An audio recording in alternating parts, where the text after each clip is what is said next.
Sinibingelele obingelelayo usigadla senyama safele emazweni undaba zabantu ziyakhulumisa amakhuluma kwahlule phoyisa.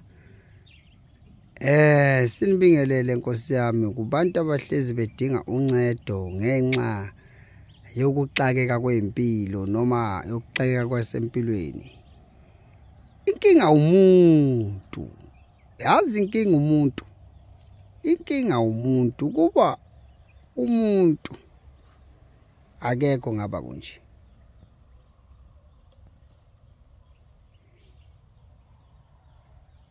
Inkinga umuntu. Hayi basihlupha abantu. Hayi siphathe siyazama empilweni kunzima. Nayi indle ecelo bakithi. Indlu lena yecelo engahluphi. Nenani lakhona lokuzingenela uzicelele akuhluphi kakhulu. Iya affordeka nje ukuze icelela uzibikele zonke izinsizi zakho uphuma uhambe. Inkinga izinto kufanele siqale isikhathi ngoba konakele. Nayi lendlu lena. Nayi lendlu lena. Nayi lendlu lena.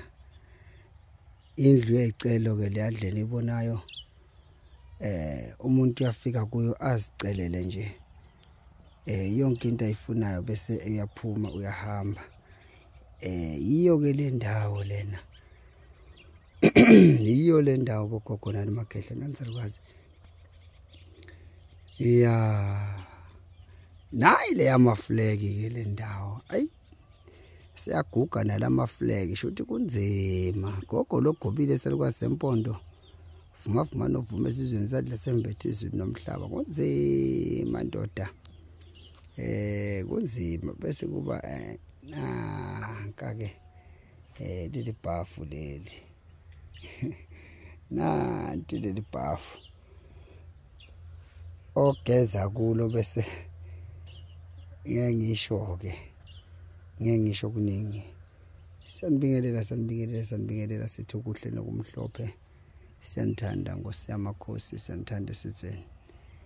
Okubaleka kakhulu ilendlu yecelo le. Nanoma ubani angeza azozicelela yena kuyo lendlu indlu nje yesicelo ecelela nje umuntu ubusuku nemini. Sephela ndaba akunzima ke la kuhlezi kunzima njalo 0727378514 ama highlight 0727378514 sangena isikadla senyama safele emazweni indaba zabantu siyakhulumisa makhuluma kwahlule phoyisa gogo logobile ngabe uyozaluleke nini logogo bese nibingelela nje impela ndaba sithi okuhle nokumhlophe yindle ecelo mawufuna ukuzoyicelela nje iya affordeka wonke umuntu angeza ubike inkinga zakho siyabonga.